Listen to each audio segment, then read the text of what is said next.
nom est Mick Landry et je suis présidente de la Maison de la littérature portneuvoise. Aujourd'hui, j'ai un invité spécial, Frédéric Huillon. Bonjour Frédéric. Allô Mick, ça va bien? Oui, toi? Super bien, oui. Tout à fait. Tu es un auteur, mais avant tout, tu es un passionné de la finance. Parle-nous un peu de ton cheminement, ton processus là-dedans. Cheminement. Ça a commencé à quel âge ta passion pour les finances, l'économie, la politique? On remonte à quelques lunes, je dirais qu'à 12-13 ans, premier travail d'été, okay. Où est-ce que ma mère, au lieu de me payer à la fin de l'été, m'a carrément dit, ben on va mettre ça dans une obligation d'épargne du Québec. Okay. Et tu me remercieras plus loin. Je te dirais qu'à 12-13 ans, je n'étais pas tout à fait content. Je préférais penser le dépenser, faire des choses avec. Et quand j'ai eu le fruit de ça, là, on parle des années 80 où est-ce que les taux d'intérêt étaient très élevés, quand c'était le temps de pouvoir le récupérer, j'étais en train de payer mes prêts étudiants, puis j'étais allé chercher quasiment, là, sur 500 $, j'étais allé chercher un 2000 $ d'intérêt. Wow! Les taux d'intérêt c'était très élevé à ce moment-là. Donc, la graine était semée là, le côté investissement, placement, il y a quelque chose qui m'a comme allumé là. Je suis parti, je suis allé faire quelques excursions dans d'autres domaines, mais je suis revenu par la suite là, dans le côté administratif, quelques cours de politique pour pouvoir rentrer là, à l'université. Mm-hmm. Et là, j'ai vraiment choisi finance. J'ai adoré les cours de finance, j'en mangeais, parce que c'est toujours comme on regarde qu'est-ce qu'on peut faire demain. La comptabilité, c'est plus on travaille dans le passé. Mm-hmm. On fait des états financiers avec ce qui s'est passé. Okay. Mais la finance, on dit, ben voici, on est ici aujourd'hui, où on va aller, et on se trace un chemin entre les deux. OK.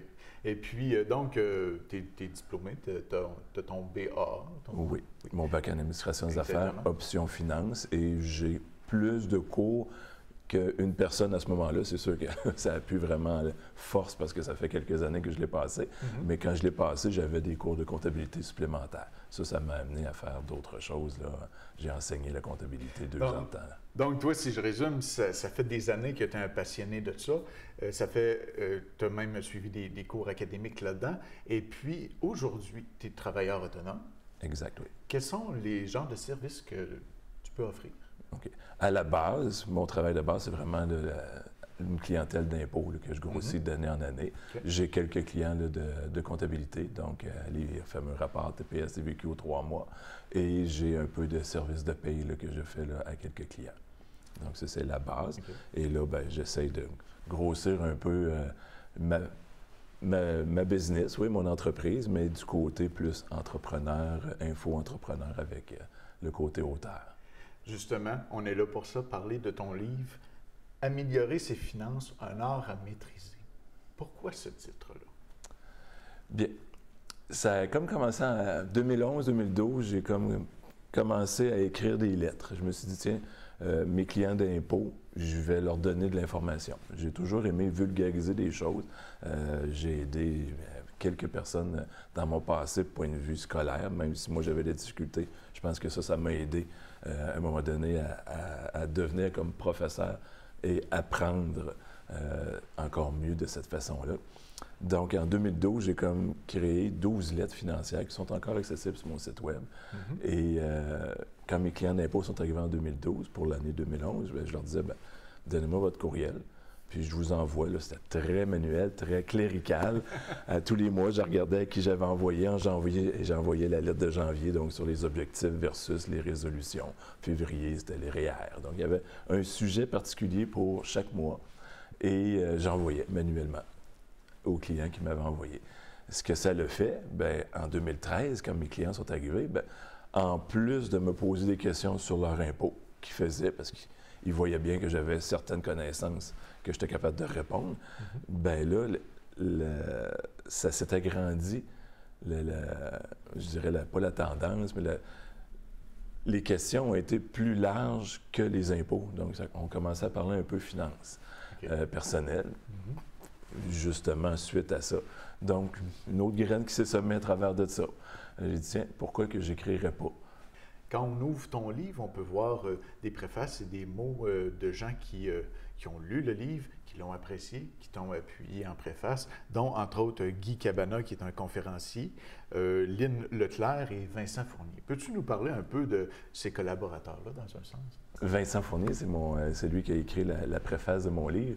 Et quand il a accepté, genre septembre-octobre 2014, je touchais pas à terre. J'ai dit, yes, j'ai quelqu'un qui a été 20 ans dans le domaine comme conseiller financier. Fait que c'était comme un livre sur les finances personnelles. Pour moi, c'était comme la préface idéale ou la personne idéale pour signer la préface. Mais genre, on a toujours comme deux petites voix.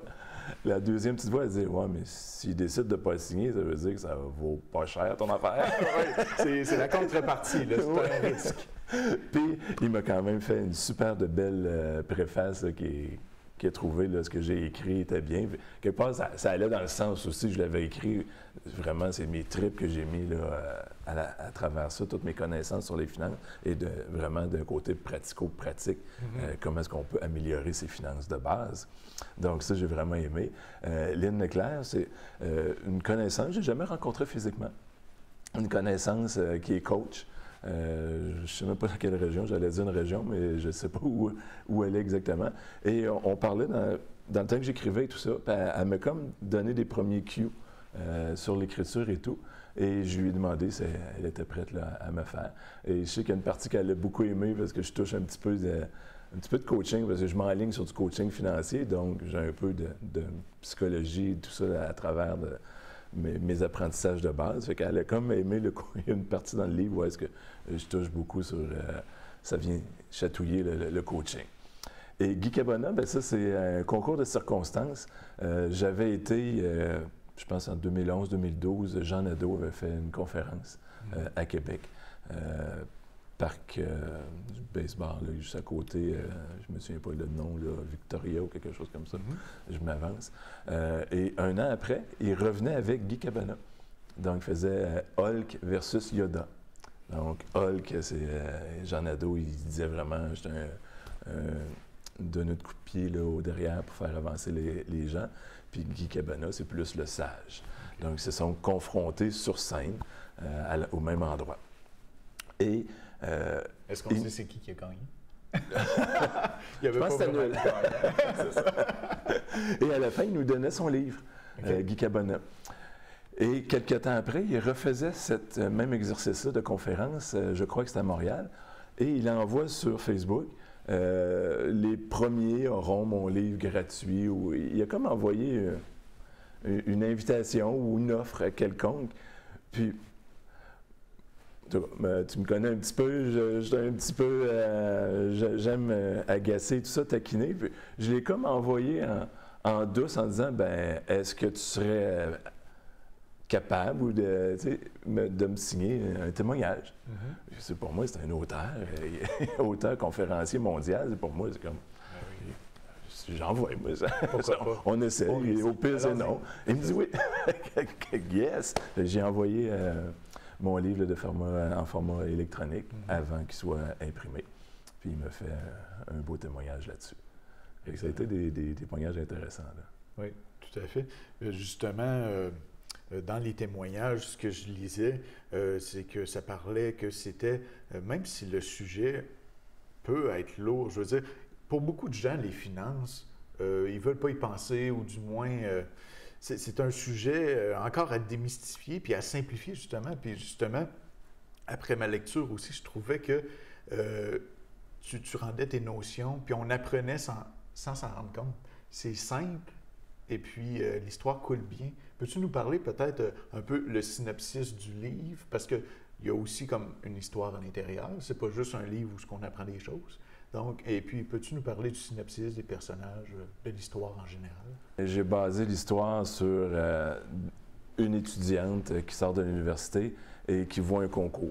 Okay. Et le concours demande d'écrire un rapport pour aider justement les autres étudiants qui vont finir de l'université pour les aider dans leurs finances personnelles. Et elle-même se frotte au mur qu'elle est difficile, c'est difficile dans ses finances, qu'elle a la difficulté à arriver à la fin de chaque mois. Un peu le portrait, je dirais, général de beaucoup de gens, malheureusement. Là. Parce que c'est un peu tout ça, le contexte de base, pourquoi je voulais l'écrire en plus, c'est vraiment dans l'idée d'aider les gens à améliorer leurs finances. Et c'est toujours dans le côté que ça ne paraît pas. Hein. Tu disais, les gens ne sont pas ouverts à dire. C'est un peu, je vais dire insultant, le terme n'est pas bon, c'est un peu quelqu'un qui va dire « j'avoue, j'ai des faiblesses en finance ». Il n'y a pas grand monde qui vont l'avouer. Là. Ça vient toucher une petite corde. Là, ben déjà, les finances, puis tu me corrigeras au pire, je trouve que c'est intime. Hein? Oui. C'est propre à chacun ou à chaque foyer, du moins. Puis, c'est un sujet qu'on ne partage pas avec n'importe qui. Puis, souvent, vu qu'on est dans un monde quand même relativement en compétition, ben là, souvent, les sujets sont axés justement sur la compétition et non pas sur toi, comment tu ferais pour t'en sortir dans telle situation, etc. Donc, c'est ça, c'est un sujet quand même intime. C'est un sujet, puis c'est difficile à voir qu'une personne a de la difficulté ou pas. J'ai été interviewé au FM 93 il y a pas au tout début de l'année. On parlait du phénomène d'endettement après les fêtes. 19 personnes sur 20 ont de la difficulté, ont des dettes, mais ne le savent pas ou à peu près. Ils s'en rendent compte quand il y a un mois ou 2 ou 3 qu'ils ne sont pas capables de payer leur carte de crédit au complet. Donc, ils ne sont même pas conscients qu'ils sont Dès qu'on a un prêt hypothécaire, un prêt étudiant, un prêt automobile, un emprunt, dès qu'on doit des sous, on est endetté. C'est pas négatif. Il y a des bonnes dettes, des mauvaises dettes. Je ne veux pas élaborer trop là-dessus. Donc, c'est un peu ça. Là. La situation, elle est délicate et les gens ne veulent pas s'ouvrir en disant « je suis pas bon là-dedans. Là. » C'est ça. Je m'en rends peut-être compte, mais je veux pas l'avouer parce que c'est comme dire je suis faible dans ce domaine-là. Donc, le livre, c'est vraiment ça, c'est de demander aux étudiants, le concours, de créer un rapport sur comment faire pour améliorer nos finances. Donc, l'actrice principale se fait une équipe avec 3 autres amis, donc ils sont 4, et il se trouve un mentor. Et à travers les chapitres, bien, on apprend les rudiments de base des finances personnelles. Quand on a terminé le livre, en tout cas moi, ça a été mon cas, quand j'ai terminé le livre, je me disais, il me semble que j'en veux un petit peu plus. Puis là, je sais que tu, par l'accès de ton site lefinancier.com, par ton Facebook aussi, tu fais des vidéos où est-ce que tu nous donnes encore plus de trucs. Peux-tu nous en parler? Oui, bien sûr. Donc, le livre, pour moi, c'était vraiment important. Quand on parle de finances, je viens de faire une vidéo justement cette semaine parce que je veux plus m'engager cette année, en 2018, à parler de 3 sujets qui touchent les finances personnelles. Il y a l'offensive, la défensive et le terrain de jeu. Je faisais un parallèle là, avec les sports professionnels d'équipe. Donc, la défensive, rien de mieux que mon livre, je crois, parce que c'est d'apprendre à connaître notre situation financière, où on est aujourd'hui et quelle est ma valeur nette. Et après ça, bien là, on pourra se fixer des objectifs dans 1 an, 5 ans, 10 ans, à savoir où je veux que ma situation s'améliore. Donc, c'est plus la défensive. L'offensive, j'ai comme créé un petit e-book de 18 pages là, qui est disponible justement sur mon site lefinancier.com. Donc, c'est doubler ses revenus et plus loin encore. Donc, c'est 18 pages où est-ce que je révèle les 4 sources de revenus, que j'en parle un peu. Mais avant, je fais un préambule dans ce e-book-là à savoir c'est quoi qu'on entend par doubler ses revenus. Donc, déjà là, les gens disent doubler, je gagne 40 000 par année, donc c'est 80 000. Bien, il y a peut-être une autre notion de doubler ses revenus qui vient se rattacher à ce que j'explique un peu, la valeur nette, puis que je fais des comparatifs entre les états financiers, que souvent, on focus beaucoup sur les revenus et les dépenses. Je gagne 40 000, j'en dépense 37, il m'en reste 3 en bas. Souvent, on focus que là-dessus. Mais moi, j'ai un bac en administration, comptabilité. Il y a d'autres états financiers qu'on appelle un bilan. Donc, qu'est-ce que je détiens, mes actifs, qu'est-ce que je dois, et la différence, c'est ma valeur nette. C'est ça qui est important. Donc, on ne focus pas à la bonne place. Donc, c'est un peu ça, là, le déroulement là, de ça. Et le terrain de jeu, bien, sur les sports professionnels, bien, on parle des arbitres, on parle des règles, les grandeurs de terrain, les buts et tout ça. Bien, dans les finances, l'autorité des marchés financiers, on a des règles selon les placements, les CELI, les REER, on chacun les règles et des dates et tout ça. Donc, c'est un peu ça là, que je m'enligne en 2018 versus les vidéos que je veux faire. Là, je le fais par l'entremise de Facebook Live, que j'ai commencé hier à midi. Et je vais le faire là tous les jeudis midi. Pourquoi jeudi? Souvent, je le dis dans ma capsule, c'est le jour de paye. Donc, c'est la journée que les gens reçoivent leur paye, si c'était à la semaine, et qui commencent à dire « Oups, j'ai l'épicerie à faire, j'ai le loyer à payer, donc, c'est une journée que plus... Je crois que les gens pensent plus argent. Là. Mais c'est juste un choix comme ça aurait pu être une autre journée avec d'autres raisons. C'est sûr, ça prend un minimum d'argent à gérer pour pouvoir la gérer. Je veux dire, c'est la base de tout. Et puis, le financier.com, tu as une façon de l'orthographie, particulière. Est-ce qu'il y a une raison à ça? Ben moi, j'écris au son. Lui, il est bon avec les chiffres, là, les lettres, là, c'est zéro. Ils me l'ont pas corrigé. Non, mais je dis souvent à la blague, c'est une bulle au cerveau qui m'est montée, d'associer deux mots. Parce que, comme je dis depuis tout à l'heure, c'est que j'aime apprendre et j'aime vulgariser des choses. Donc, j'ai comme, si on appelle ça, je pense, un amalgame, tu me reprendras si le terme n'est pas bon, d'associer deux mots, le physique, donc le pratico-pratique, et les finances. Donc, c'est vulgariser les finances, donc le financier. Ton livre, Améliorer ses finances, un art à maîtriser. Toi, tu as choisi la forme d'édition qu'on appelle l'auto-édition. Donc, tu as géré de A à Z tout ton produit. Peux-tu nous parler de ton processus, de ton choix, puis peut-être si tu as des trucs que tu as trouvés là, pour aider les gens qui aimeraient justement aller en auto-édition? Je dirais que le rêve ou l'idée, le projet était parti là, justement en 2013, là, lorsque les clients d'impôts m'ont posé plus de questions. Donc, c'est parti de là. Et je m'étais dit, bon, mais c'est le temps de l'écrire.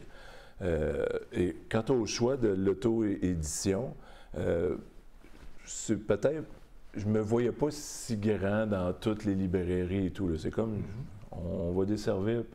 Tu sais, je vois ça petit à quelque part, mais là, je suis en train de voir qu'il y a de l'ampleur qui se fait que possiblement qu'il y aura une approche d'une maison d'édition un jour. Mais c'est de cette façon-là. Je n'avais pas je pense, en tout cas, je ne connais pas tout ce monde-là, mais ça prend un certain capital là, pour pouvoir rentrer dans une maison d'édition où la maison d'édition, elle, veut vraiment s'assurer qu'il y ait tant de copies qui se vendent. Et, bon, je suis au tout début, je n'ai pas une grosse base de données de courriel et tout ça, donc je n'étais pas là dans la balance d'arriver à une maison d'édition et de dire, ben voici, j'ai un livre qui parle de finances, voulez-vous l'éditer? Donc, je n'étais pas là au prophète, c'est juste que la réalité, c'est que je ne suis pas rendu là. Donc, je me suis dit, je vais l'éditer par moi-même. Ben oui. Et c'est parti comme ça. J'ai fait corriger. C'est ma copine de ce temps-là là, qui était déjà dans la correction du français-anglais qui me l'a corrigé. Donc, ce côté-là, je pense qu'il n'y a pas de... On appelle ça en bon français des coquilles et tout. Donc, le côté livre et tout ça, il se défend très bien. Je suis un autodidacte. J'apprends beaucoup, donc je suis allé beaucoup sur Internet. Comment paginer, comment faire ci, comment faire la couverture et tout. Donc, je me suis comme amusé à apprendre et tout ça, la table des matières, comment on la monte et tout ça. Donc, ça, j'ai comme tout appris. Je me suis dit, ah, tiens, c'est ça. Puis quand je me suis informé du prix d'impression et tout ça, ça, je suis capable d'absorber. Donc, ça a comme monté comme ça. Et je ne sais pas si je peux te plugger pour le lancement. Le lancement de mon livre qui a eu lieu là, au tout début de décembre 2014. Ben, j'ai fait affaire à l'animateur ici, Mick, qui m'a fait le travail un peu, là, je dirais, c'est un travail qui n'est pas visible tellement. C'est comme tout en arrière du décor, où est-ce que tout le côté des relationnels avec les médias et tout que tu as fait. Donc, bon, j'ai été interviewé là, par la radio au tout début, et ça a été, ça, on parle de début décembre. Et au mois de mars, j'ai sorti dans le Courrier de Portneuf un article sur mon livre. Donc, mon livre est accessible à la librairie à Donnacona, qui est plus une librairie indépendante. Donc, elle peut prendre des livres qui ne viennent pas d'une maison d'édition. Et il y a 2-3 points là, de vente là, au Québec. Sinon, il est disponible là, sur mon site Internet. et je le poste là, En version papier et en version électronique. Aussi. Exactement. 2018. Je pense que tu vas nous faire un nouveau livre. Ça se peut-tu? Oui. Parle-nous-en. C'est en ligne. Je l'ai annoncé. Je n'ai pas encore beaucoup révélé le sujet et le titre et tout. Des fois, mes amis proches, quand ils m'en parlent, je dis je vous annonce un nouveau crochet là, au tricot. Là. Et ils ne croient pas. Mais non, 2018, oui, effectivement. Là, ça fait quelques temps que je l'écris. Mon objectif dans les 3 derniers mois de l'année 2017, c'était de faire le brouillon, ce qui a été réalisé. Donc là, il est parti dans la main de ma correctrice. Et il devrait sortir pour le 25, le lancement, là, je prévois le 25, justement la date. Durant la foire du livre indépendant. Exactement. Donc, ça a comme drôlement à donner parce que ça devait être au mois d'octobre. Donc, moi, je m'étais dit, je vais écrire à la fin 2017, moi, essayer de sortir avant les impôts de 2018. Sinon, ça ira à l'automne 2018. Il n'y a pas de problème. Mais là, comme la date a changé pour la foire du livre, là, ça a fait comme, ça serait peut-être possible. Donc là, on met les échéances, puis on travaille dessus. Là. Je suis pas mal dedans. Là. Il me reste du travail à faire. La couverture est en train de se faire avec le graphisme. Je fais des processus aujourd'hui là, pour avancer ça. Donc oui, effectivement, il y a un prochain livre qui ne parlera pas de finances, qui est très étonnamment, ni de tricot, bien entendu. Tu t'en vas dans la romance, c'est ça? Et non je ne suis pas... Le prochain, il y a quand même une histoire qui se fait. On retrouve 2 personnes qui étaient dans mon premier livre. Et le sujet est plus, parce que ça fait longtemps que pour moi, c'est comme clair que si on gère bien nos finances et que d'un autre côté, on gère bien notre temps et qu'on se fixe, on sait comment se fixer des objectifs, bien après ça, on s'amuse. Ben oui.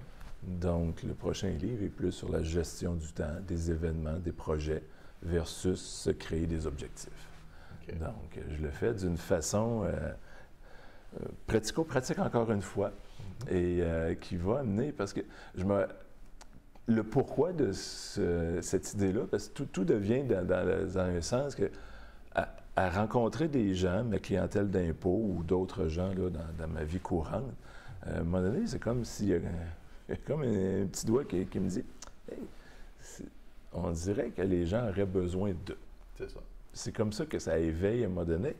Et j'ai dit, je me rends compte que beaucoup de gens, au même point que les finances, qui ils veulent pas s'avancer, mais qui auraient donc besoin, du côté gestion de temps, il y en a beaucoup qui vivent le petit train-train quotidien, métro, boulot, dodo. Donc, s'ils pouvaient juste apprendre à un moment donné à se fixer un objectif pour 90 jours, ça viendrait comme faire une petite étincelle, dire on vit un peu, là, au lieu de pas survivre, mais de se laisser aller. Oui. Donc on est actif un peu plus. Oui. C'est dans ce sens-là là, que je veux. Et la majorité j'ai suivi des formations là, de gestion de temps, d'agenda et tout, 2 grosses majeures.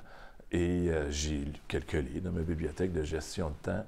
Et la majorité sont focusés sur des entrepreneurs, des gros entrepreneurs qui sont gestionnaires et tout. On parle justement d'hommes d'affaires. C'est rare qu'on parle de monsieur, madame qui ne sont pas en business. C'est ça. Monsieur, madame, à tous les jours, là, ils vont travailler comme employés.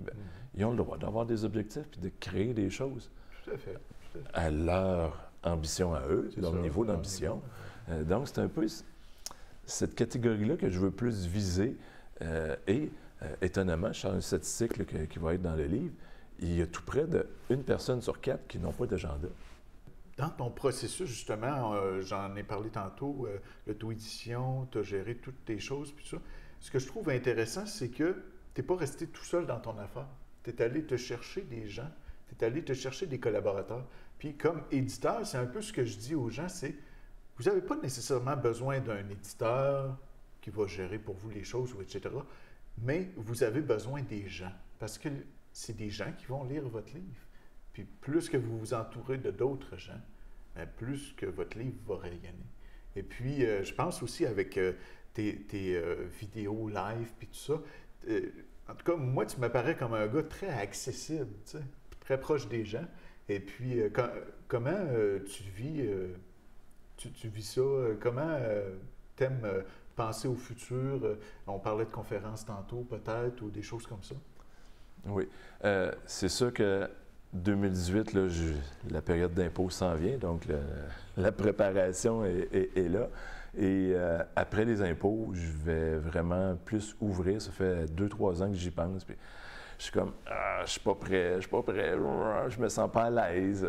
Mais là, cette année, fort possiblement que oui, je vais le faire. J'en fais un tout petit peu, mais à la demande du coaching. Et j'adore. Carrément, là, c'est pas d'hier que j'aime répondre à des questions. Comme je dis depuis le début, j'aime apprendre, donc j'ai beaucoup d'informations. Autant, là, c'est finance que les gens m'approchent beaucoup. Donc, j'adore ça quand quelqu'un vient me parler et me dit, ben voici ma situation. Donc, je m'enligne sur du coaching, autant privé, et je veux apprendre le côté fort possible là, en webinaire ou du coaching là, en groupe. Je m'enligne un peu là-dessus. Là. Suite avec le livre et tout ça, donc il y aura comme toute une panoplie, là, un éventail de prix. Donc le livre, les gens qui veulent apprendre par eux autres, même autodidactes, qui veulent un suivi avec moi en groupe ou en privé. Frédéric Huillon, ce fut un grand plaisir de t'accueillir dans mon émission Port-Neuf littéraire. Pour 2018, on en a déjà discuté un nouveau livre. On va continuer de te suivre aussi sur lefinancier.com avec tes Facebook Live. Puis on te souhaite tout le succès que tu désires. Merci beaucoup. J'ai apprécié d'être invité à ton émission, Mick. Merci.